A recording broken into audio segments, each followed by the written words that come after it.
Hello students, I welcome all of you on this channel Iqra online tutorials. Students, आज के lecture में हम लोग देखेंगे क्लास 12 फिजिक्स का chapter number 1 electric charges and field का पार्ट 2। इसमें हम लोग देखेंगे आवेशण की विधियाँ, मेथड्स ऑफ चार्जिंग। अगर आपने इस लेक्चर का पार्ट 1 नहीं देखा है तो उसको आप ज़रूर देखें ताकि आपको पार्ट 2 अच्छे से समझ में आए। पार्ट 1 में मैंने इलेक्ट्रिक चार्जेस क्या होते हैं, उसके टाइप्स क्या होते हैं, उसके एसआई यूनिट्स और उसके डायमेंशन क्या होते हैं, ये सब मैंने बताया हुआ है उसमें, तो आप उसको ज़रूर देखें। उससे आपको आवेश के बारे में बेसिक्स पता हो जाएगा। ठीक है, तो आज हम लोग शुरू करने जा रहे हैं आवेशण की विधियाँ।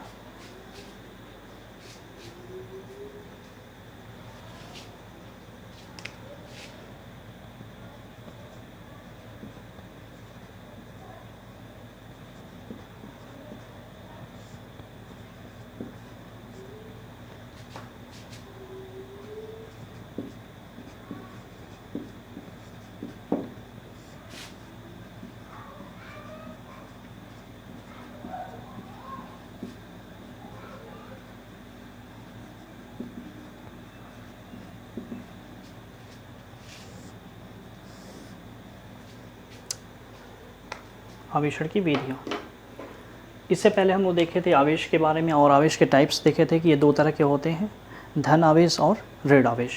ठीक है, तो स्टूडेंट्स, जो ऑब्जेक्ट्स पे, जो वस्तुओं पे आवेश आता है, धन आवेश या ऋण आवेश, वो आवेश उस वस्तु पे कैसे उत्पन्न किया जाता है, ये चीज़ हमको इस लेक्चर में देखना है। ठीक है, तो सबसे पहले हम लोग देखते हैं आवेशण की विधियों में इसके टाइप्स। आवेशण की विधियाँ मुख्यतः 3 तरह की होती है, यानी किसी वस्तु को आवेशित 3 प्रकार से किया जा सकता है। तो इसमें पहला जो मेथड है आवेशण की, वो है संपर्क विधि,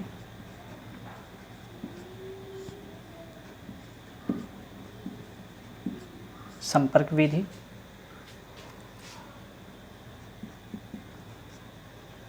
जिसको हम चार्जिंग बाय कांटेक्ट, है ना। सेकंड है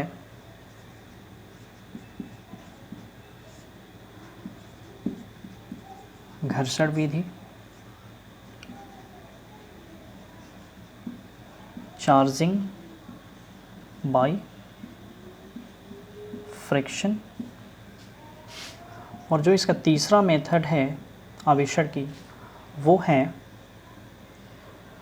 प्रेरण विधि।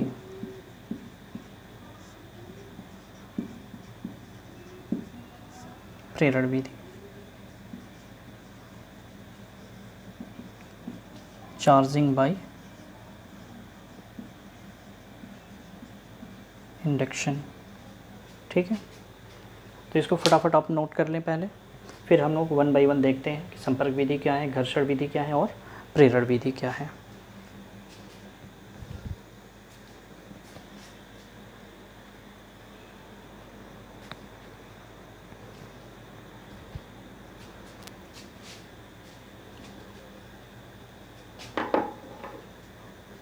ठीक है स्टूडेंट्स, तो इसको मिटाया जाए।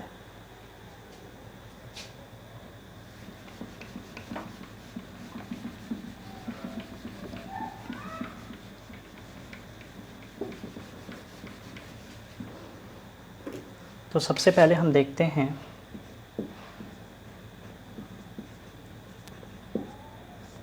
संपर्क विधि।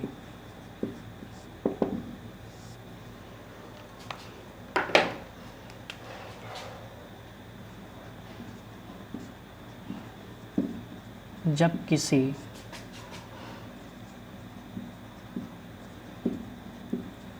अनावेशित चालक को किसी अन्य आवेशित चालक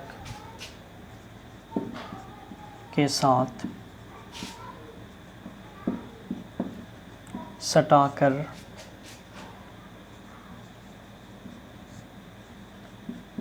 रखा जाता है तो उनमें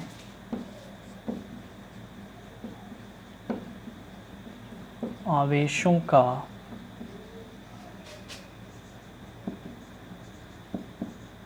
बंटवारा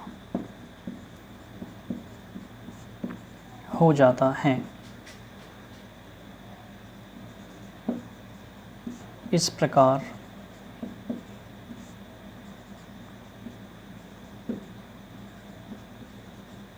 आवेशण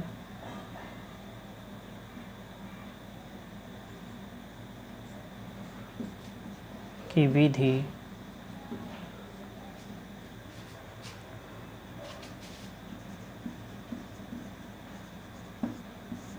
संपर्क विधि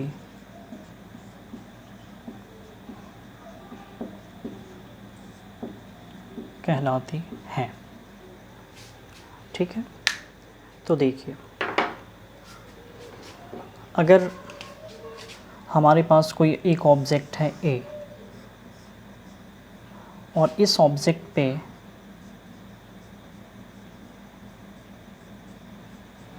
प्लस चार्ज है, ठीक है, हमारे पास कोई एक चालक है ए और इस चालक पे धन आवेश पूरी तरह से फैला हुआ है,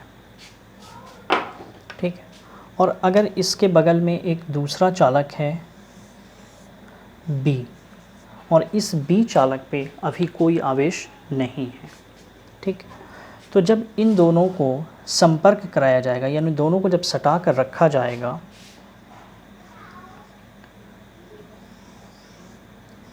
चालक ए और दूसरा चालक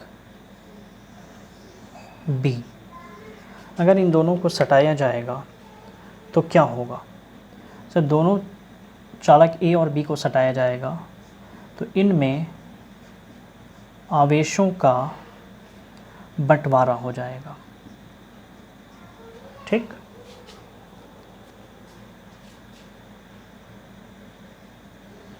चलिए, तो अब क्या हुआ स्टूडेंट्स?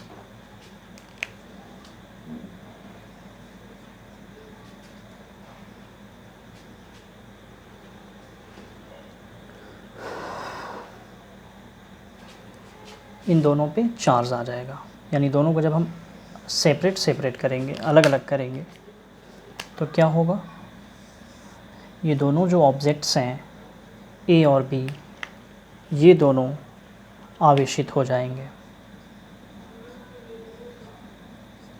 ए पे भी चार्ज हो जाएगा और बी पे भी वही चार्ज हो जाएगा जो ए पे था, ठीक है। तो देखिए, इस मेथड में मैंने लिखवाया, जब किसी अनावेशित चालक को किसी अन्य आवेशित चालक के साथ सटाकर रखा जाता है, तो ये एक अनावेशित चालक है और इसको हम किसी दूसरे आवेशित चालक के साथ यहाँ पे सटा कर रखे हैं, ठीक है, सटा कर रखा जाता है, तो उनमें आवेशों का बंटवारा हो जाता है। तो इनमें क्या होगा? आवेशों का बंटवारा होगा, यानी इसका चार्ज कुछ इसमें आ जाएगा और कुछ बाकी इसमें रहेगा, है ना। तो दोनों में ए और बी में चार्जेस का बंटवारा हो जाता है। इस प्रकार आवेशण की विधि को संपर्क विधि कहते हैं, ठीक है। तो क्लियर है ये संपर्क विधि?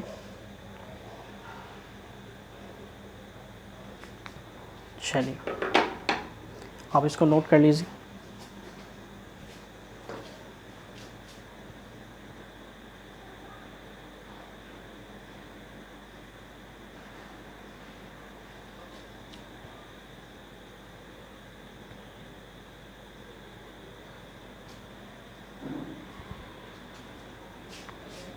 ठीक है स्टूडेंट्स, तो ये आपको समझ में आया संपर्क विधि क्या है। आवेशण की ये पहली विधि है ना, संपर्क विधि।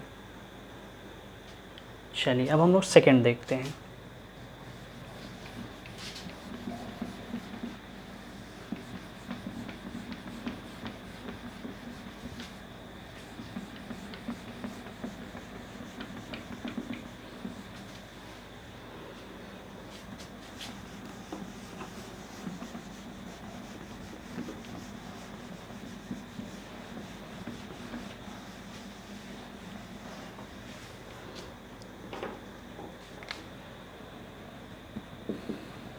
सेकंड है घर्षण विधि। इसमें लिखें जब दो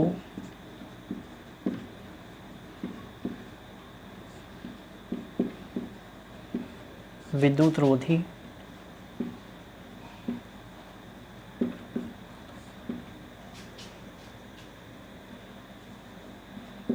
पदार्थों को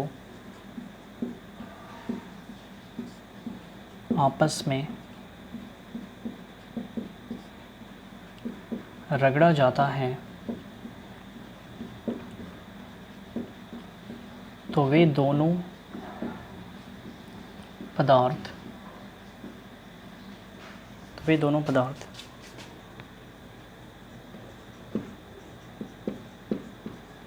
विपरीत प्रकृति के आवेशों से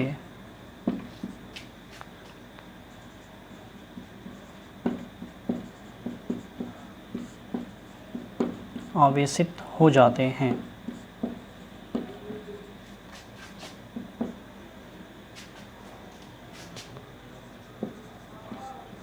वह वस्तु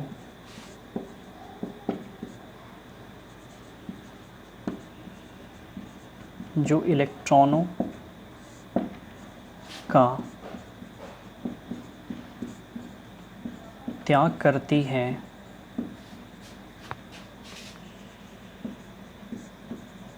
धन आवेशित एवं जो वस्तु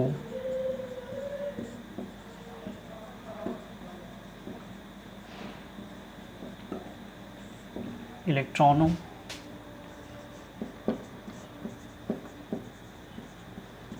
को ग्रहण करती है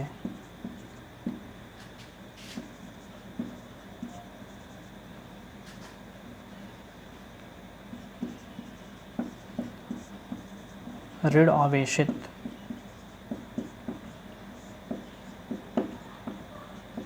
हो जाती है।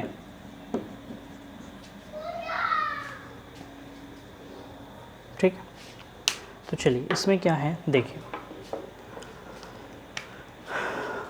अगर दो वस्तुएं हैं ए और बी, इन दोनों पे अभी कोई चार्ज नहीं है, इस पे भी कोई चार्ज नहीं है और इस पे भी कोई चार्ज नहीं, ए और बी दोनों पे कोई चार्ज नहीं है।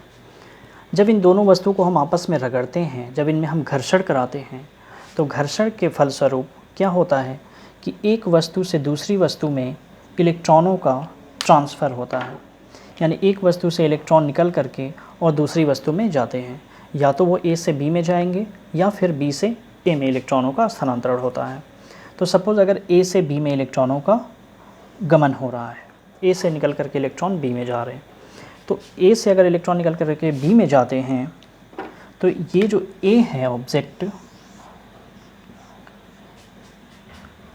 जितने इलेक्ट्रॉन इस ए ऑब्जेक्ट से निकलेंगे उतना इस पे पॉजिटिव चार्ज आ जाएगा और उतने ही इलेक्ट्रॉन चूँकि बी ग्रहण करेगा इसलिए बी पे उतना ही नेगेटिव चार्ज आ जाएगा। ठीक है, यानी यहाँ पे 4 इलेक्ट्रॉनों का ए से बी में ट्रांसफ़र हुआ है। तो इस तरह से हम देखते हैं कि ए भी आवेशित हो गया और बी भी आवेशित हो गया।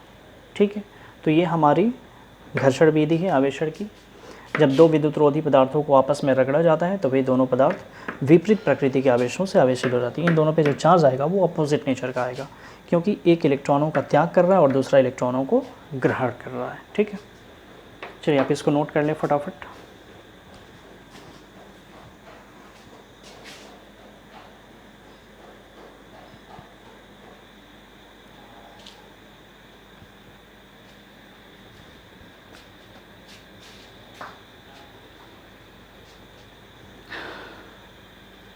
हो गया, इसको मिटाया जाए।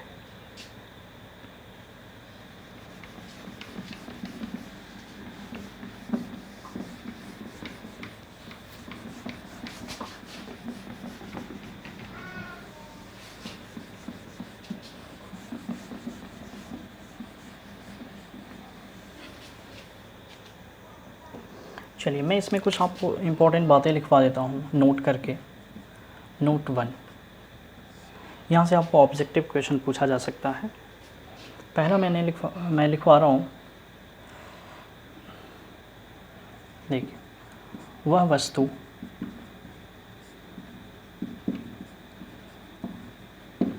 जो इलेक्ट्रॉनों का त्याग करती है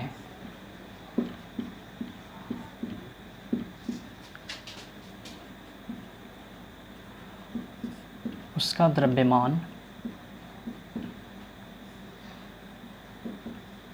अंशतः घट जाता है,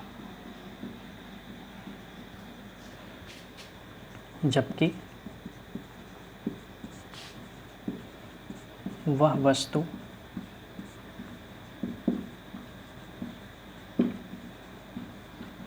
जो इलेक्ट्रॉनों को ग्रहण करती है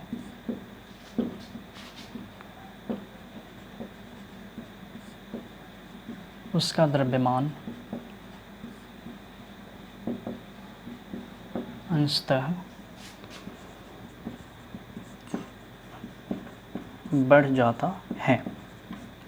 ठीक है, तो जो वस्तु इलेक्ट्रॉनों का त्याग करती है उसका द्रव्यमान अंशतः घट जाता है, और जो वस्तु इलेक्ट्रॉनों को ग्रहण करती है उसका द्रव्यमान अंशतः बढ़ जाता है।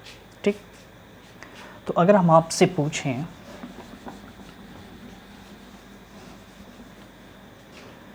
कि एक ऑब्जेक्ट ए है, ठीक, और एक ऑब्जेक्ट है जिस पे 2 प्लस चार्ज हैं,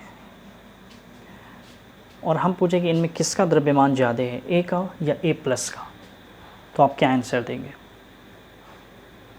इसमें ए का द्रव्यमान ज़्यादा है कि ए प्लस प्लस का द्रव्यमान ज़्यादा है? तो इसमें ए का द्रव्यमान ज़्यादा है। ठीक है, क्यों? क्योंकि ए प्लस प्लस यानी ए पे 2 प्लस चार्ज कब आएगा? जब इस ए से 2 इलेक्ट्रॉन लॉस होंगे तब ये बनेगा ए प्लस प्लस। ठीक है, यानी ए प्लस प्लस एक ऐसा ऑब्जेक्ट है जिस पर से 2 इलेक्ट्रॉन क्या हो चुके हैं? बाहर जा चुके हैं। तो जितने इलेक्ट्रॉन बाहर जाएंगे उतने इलेक्ट्रॉनों के द्रव्यमान के बराबर उस वस्तु का द्रव्यमान घट जाएगा। आई बात समझ में? ए प्लस प्लस से 2 इलेक्ट्रॉन बाहर जाने से इस पे 2 पॉजिटिव चार्ज आया है, तो 2 इलेक्ट्रॉनों के द्रव्यमान के बराबर इसका वजन घट जाएगा। ठीक है, और अगर हम पूछें कि ए माइनस में और ए में किसका द्रव्यमान अधिक है, तो ए माइनस का द्रव्यमान अधिक होगा। क्यों? क्योंकि ए माइनस तब बनेगा जब ए पर एक इलेक्ट्रॉन आएगा, तो ए एक इलेक्ट्रॉन ग्रहण करने के बाद ही ए माइनस बनाता है, यानी इस पर एक इलेक्ट्रॉन बढ़ा हुआ है और इस पर एक इलेक्ट्रॉन कम है, तो इस पर एक इलेक्ट्रॉन के द्रव्यमान के बराबर इसका वजन अधिक होगा, इसका द्रव्यमान अधिक होगा। ठीक है,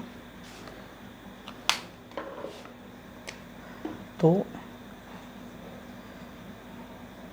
ए का द्रव्यमान अधिक होगा, ए प्लस प्लस का कम होगा, वैसे ए माइनस का द्रव्यमान अधिक होगा और ए का कम होगा। ठीक है, चलिए सेकेंड हम लोग देखते हैं।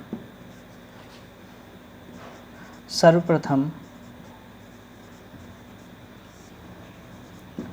थेल्स साइंटिस्ट का नाम है।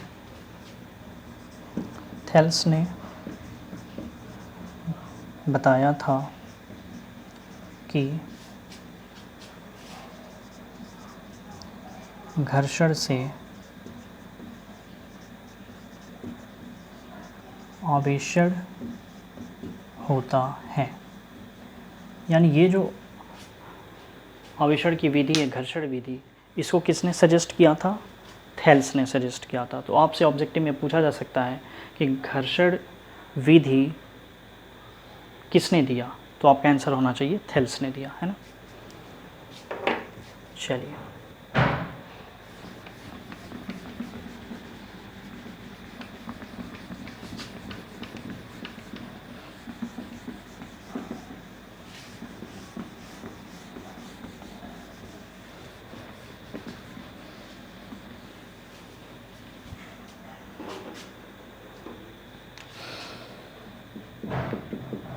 अब हम तीसरा देखते हैं आवेशण की विधियाँ, प्रेरण विधि।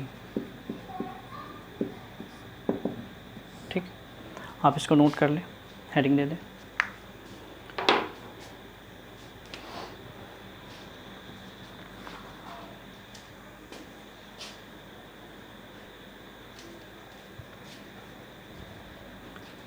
चलिए, तो इसमें हम लोग लिखते हैं, जब किसी आवेशित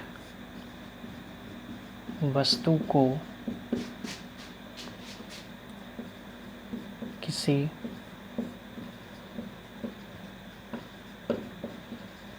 अनावेशित वस्तु के नज़दीक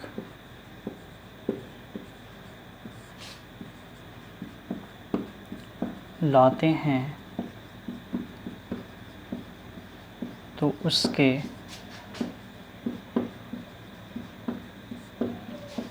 दोनों किनारे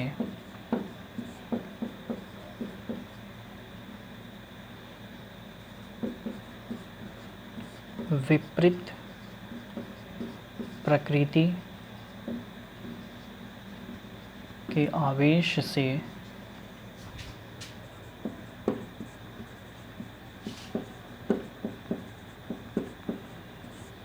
आवेशित हो जाते हैं।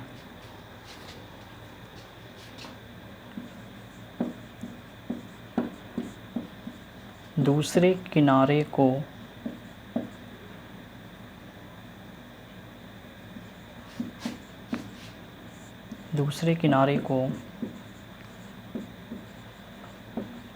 अवरोधित कर देने से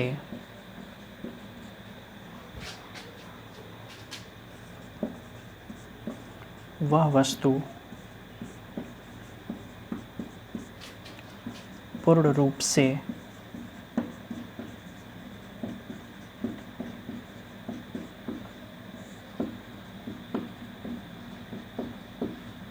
आवेशित हो जाती है। ठीक है, देखिए ये मेथड क्या है।